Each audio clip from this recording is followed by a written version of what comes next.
Just this, I'd like to start off by saying just this gathering in itself, and to see the faces around the room here is, and the interest in this area is a wonderful inspiration to me in itself. I was 8 or 9 years old the first time that I was on a film set with my father, and I was the same age when I was up on the stage performing with our family band. So my whole world really has been the entertainment world, and that's sort of the basis of everything that I work my life off. Comes from that point. What I have managed to do in the meantime is I picked up what I learned from the entertainment world, and I blended it with knowledge that I could pick up from our traditional world, and I've taken those two medias and I've moved them into an economic-based vision of where I think we can go, and what I think we can do. I believe that my reputation, my own reputation in the community, in the broader community that we live in, is formed on the fact that let's say that I'm a peacekeeper of sorts, and that my ideas and my concepts always envelope all human beings, and that won't change inside of me. That I think that's where we start off at, is that we are all human beings, and then our nationalities come after that. And I don't say that to demean our reality of being a Native person. I think that we're gifted in having the fortune of being born as Native people, and but why I'm mentioning it. Why I am mentioning it this morning is because I've always thought that we could become strong by becoming players within systems that if we get good enough, if we get educated enough, if we get talented enough, that will fit into those systems. And it doesn't matter what those systems are. It can be the industry, can be the sciences, can be the film industry, and in anything that we want. As long as we get educated, we can make ourselves strong, and we can plug into those areas. And I mention that specifically today because I don't know if I've changed within the last year and a half, in that what I've come to realize, and I don't mean this to be to segregate us and to isolate us, but today I think that the way that we can become possibly the strongest that we can is to align ourselves with our own people of our own indigenous backgrounds. And once we get strong in that area, then we'll gain respect throughout the world, and we'll be able to do what we want to do. And I guess without beating around the bush, what I mean by that is I met a man from the Navajo people lately, and then I went down to visit some people from the Yakima, and I'm going to keep branching out and visiting other highly successful, powerful tribal groups,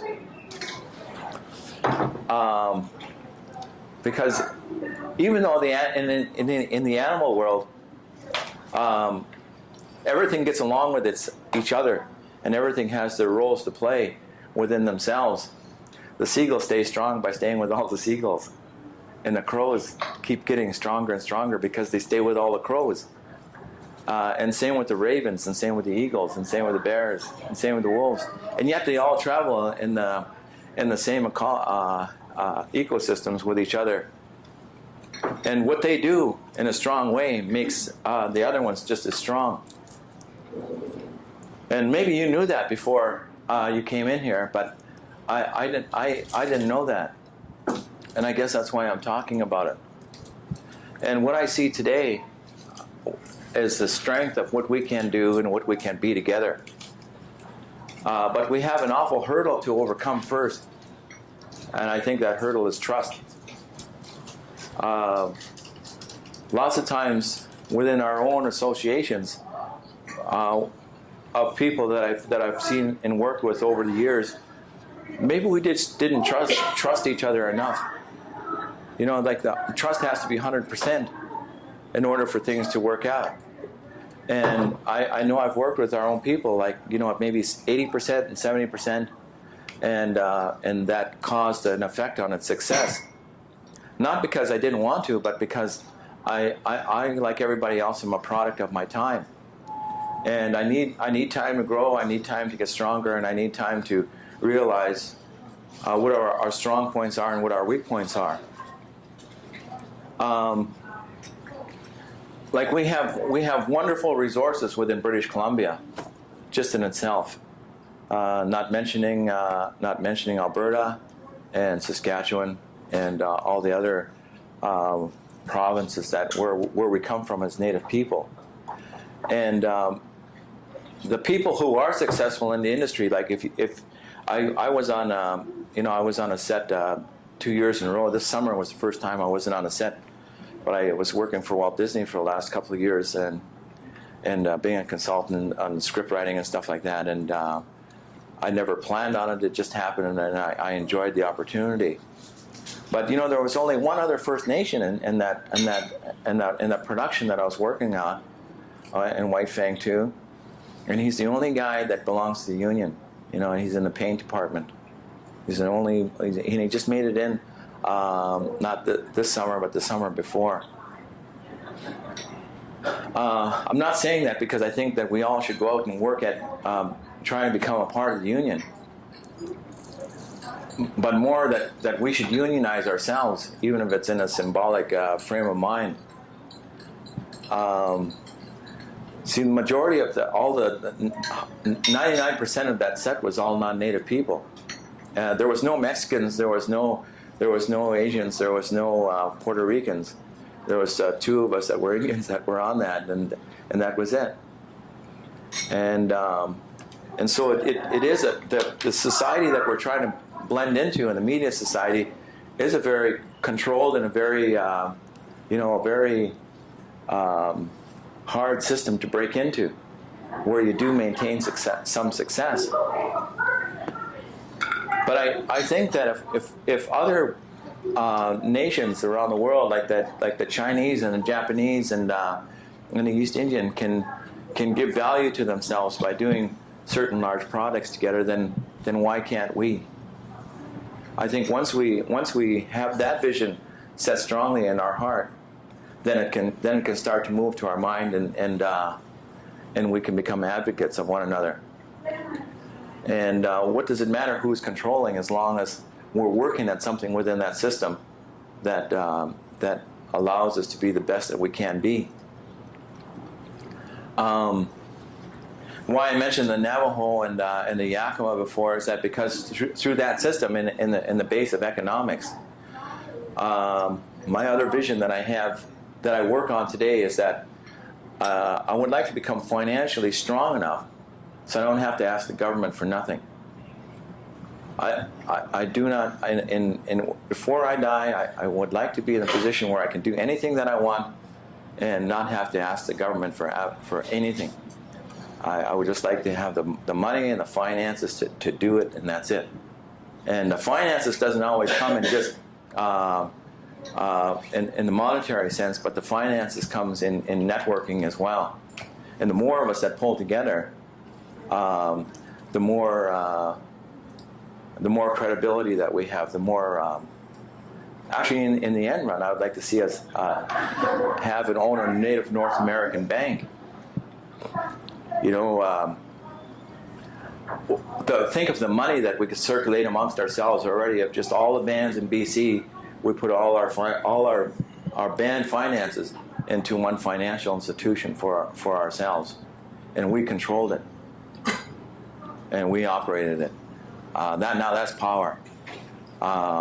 We can institute a seventh bank in Canada without the permission of the government, just by having it on reservations. That made me seem bold, but once we start to accumulate our money together and put it together, like like the Japanese have done and like the Chinese have done, then anything is possible. Anything becomes possible. We can finance things that films that and products and activities that complement each other, and in South America and Mexico, and in other parts of the United States and Canada.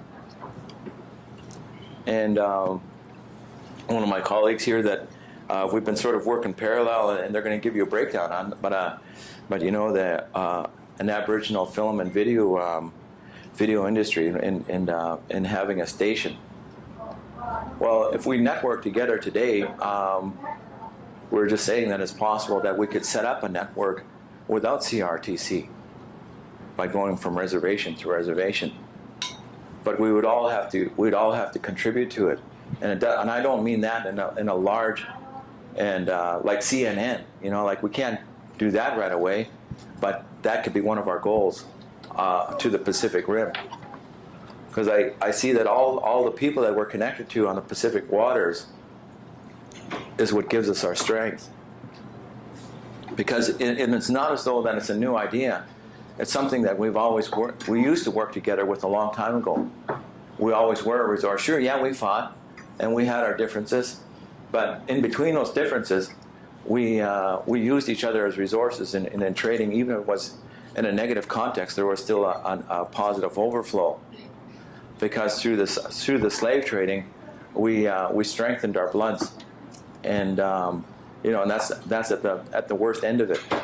So we've always been a resource to ourselves, and I think that we have to start moving back towards that vision of realizing the value that we have in each other. No matter how comfortable I am, no matter where I go, and how well I'm accepted, it doesn't compare with the comfortableness that I have when I'm in a room with my own people. And it doesn't matter what differences of opinion that we had, that we've maybe brushed against each other when we haven't been feeling well and we've been feeling low, and we may have said things and implied things to one another. But in the bottom run, in the bottom end line of it, I'm going to come back to you before I come back to anybody else because I'm comfortable there. And I think that we've yet to harness that. We've yet to harness that, and there's no reason why I think that we couldn't, with the talent that we have, get together and produce a film the way we want it, and invest our time and our energy into it. We have the technicians, we have the light people, we have the writers, we have the producers, we have the directors. We just have to have the compassion to carry it out and to complete it. And it's like a hunt. You know, I always said this. It's like a hunt. You know, you don't know how successful you are going to be on the hunt until you go out on the hunt.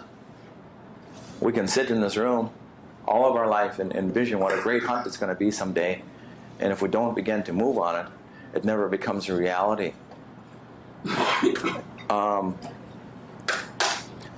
So those are things that have been on my heart and my mind for the last little while. And you know, through the media and how controlling it is, and like for the past 6 years, I've worked my tush off trying to establish a relationship that would make the District of North Van people feel comfortable with our goals and aspirations. And just lately, I was refused 50 feet of road to tie into our next development by their council, because the media had put a bad picture on the development that we're doing and generated a lot of fear in the people in the community. And then the people reacted, and then the council had to react. Now it's not over yet, but clearly what I've seen is that you know, my reservation is my reservation on the North Shore, and the District of North Van is their lands, and their media is their media, and our media is our media. And they come with preconceived ideas, and that's the way that they were trained, and it's been that way for centuries. And it's promoted on the adversarial perspectives, and the only way that we can change that for ourselves is to get out there and to do it ourselves, to be our own writers and set up our own network of working within the media. There's always, if we can't have them put it into their papers and their magazines freely, then let's buy the space and let's put it in there if we want our opinion heard. Because when we pay for it and we have the finances to pay for it, that's when we get really strong. We can put on a good feast, and with the expectation that everybody that's going to come to the feast is all going to bring something, and you don't have to provide anything, because everybody may be in a hurry and they maybe arrive at your feast without bringing anything, and then you have nothing to serve. We got to be able to be responsible enough to serve it up ourselves and be strong enough as hunters.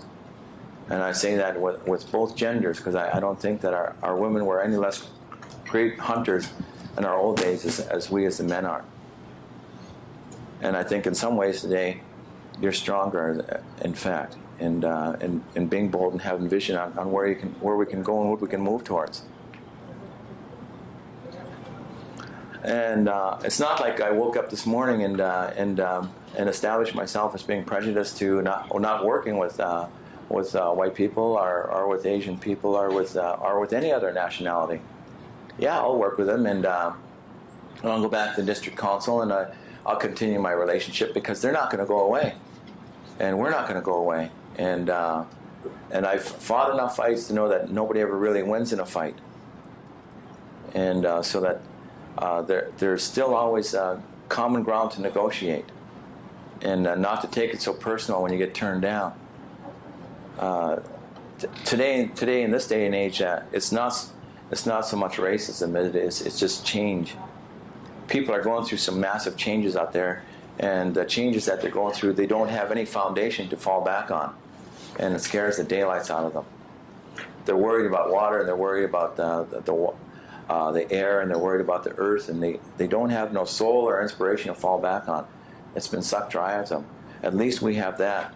We have our spiritual values and our traditions and our customs that we can fall back on.